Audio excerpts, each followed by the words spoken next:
Pemirsa, Ketua Tim Hukum PDIP Gayus Lumbun menggelar jumpa pers pada hari ini, merespon putusan PT UN yang menolak gugatan PDIP terkait penetapan Gibran Rakabuming Raka sebagai calon wakil presiden. Ia sangat menyayangkan dengan alasan sakit hakim menunda pembacaan putusan. Padahal, kata Gayus, PDIP dalam gugatan meminta agar pelantikan Gibran dibatalkan.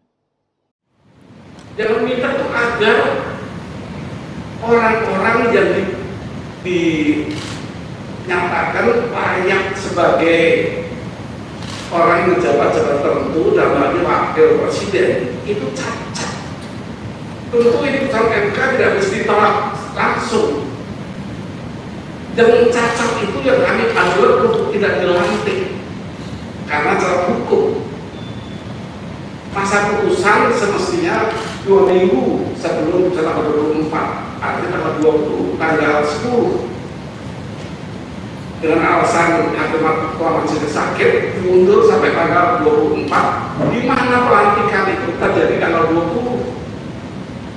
Artinya, misalnya melewati apa yang kami mohonkan dalam posita kami, dalam petitum yang diajukan.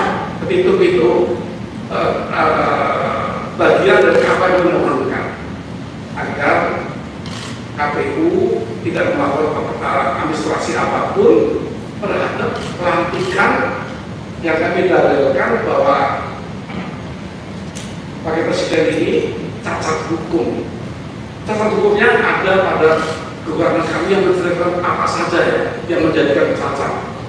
Antara lain adalah KPU meminta bahwa putusan MK nomor 90 tahun 2024 itu dipedomani oleh para partai politik yang melakukan pemilu, yang mencalonkan calon-calon dari partai ini.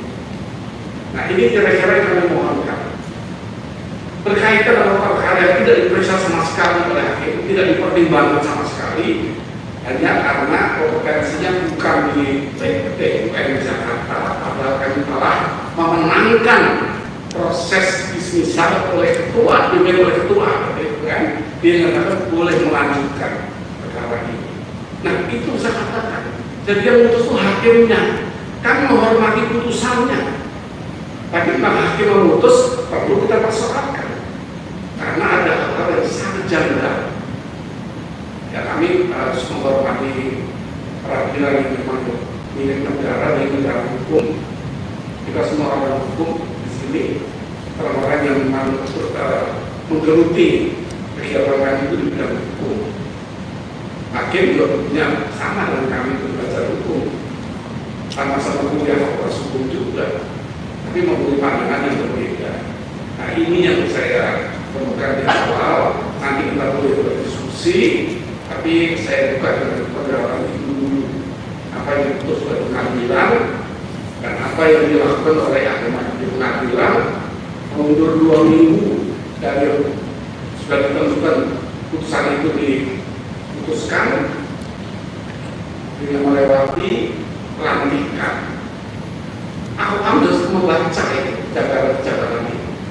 Sakit terpastikan sekian hari sembuh. Tanggal 20 masih sembuh.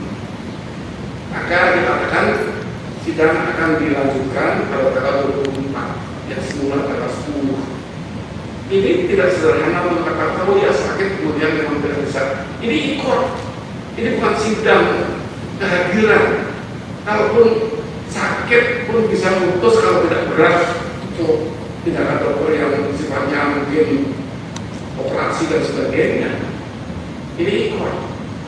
Putusan tanggal 10 bisa disampaikan. Namun ini terus sidang di pengadilan, di rumah sakit, dimanapun bisa dan sah. Ini elektronik itu menjadi surat elektronik itu sama dengan surat yang lain.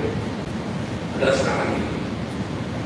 Nah, kemudian pada tanggal 24 itu sudah melewati tanggal 20, di mana tanggal pelantikan Presiden dan Wapres yang kami mohonkan untuk tidak dilantik karena ada cacat hukum ada putusan 90 yang digunakan tahun 2023 itu yang digunakan oleh KPU. Jadi dengan kata lain ya kami telah melewati masa yang semestinya kalau belum dilantik dan kami diterima. Saya meyakini tidak ada hal yang tidak bisa dipertahankan kalau ini kerja pokok perkara. Jadi tidak ada yang kami sudah membuktikan kalau ini diperiksa pokok perkaranya. Dan kami mundur dengan kompetensi absolut, bukan di Badan Jakarta. Demikian sementara kita boleh jawab, tapi akan saya sampaikan semangat kami. Ikuti terus berita menarik dan terupdate lainnya dengan cara like dan share di seluruh akun BITV. Saya Kiki Anggriani, pamit undur diri dari hadapan Anda. Terima kasih dan sampai jumpa.